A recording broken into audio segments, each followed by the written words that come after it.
They were focusing in on some issues with the Caboolture region, where there was, at the time, really unprecedented demand on the emergency department, with presentations around chronic illnesses that really could be better served outside of the emergency department. So basically people presenting to ED for non-urgent issues that really would be better if they were looked after in a community setting, in a primary care setting. So the aim of the project is to help the patient to understand their condition and to be better connected with services that are local to them, so they don't need to call an ambulance or go to the emergency department as often. What it involves is we've placed complex care coordinators who are registered or enrolled nurses. They're located in a number of GP practices in each region. Their role is to spend time with each patient to help them to understand their medical condition, to help them understand how they can look after themselves at home, and also to help them to navigate the health services that are available locally to them. The complex care coordinator is there to spend the time with the client, and I guess what has made it unique is in general practice these roles aren't funded.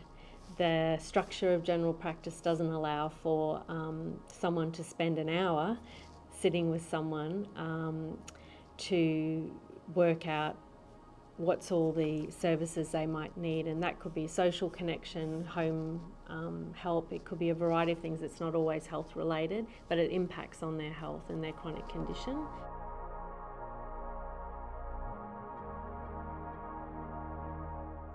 I guess the Health Alliance, which is a unique collaboration between Metro North Hospital and Health and Brisbane North PHN, has a history of working collaboratively on issues and problems within the Brisbane North catchment. And I guess that then brought together a whole range of health professionals and consumers to talk about that problem. Why are people presenting? What do they need? And quite a large co-design piece was done to really look at the problem and what were possible solutions.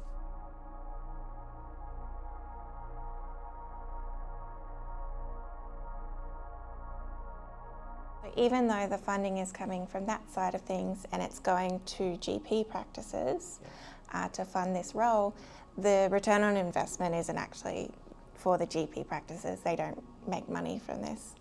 The savings are realised at the hospital side of things, so the emergency departments aren't seeing as many non-urgent cases. The patients are getting obviously health benefits, but also some financial benefits. But the reason they all have agreed to the program is because they see the benefit not for themselves or for their practices so much as for the patient.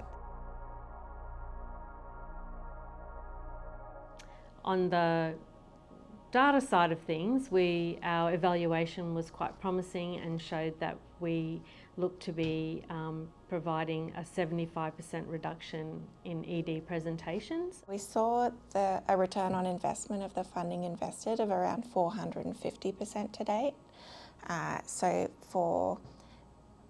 There was an average saving of about $1,800 per client per month. If you average that out with the number of patients or clients, that looks like over $400,000 saved per month to the health system. Clients overwhelmingly just report such positive the involvement in the program has actually brought a lot of benefit to their own quality of life.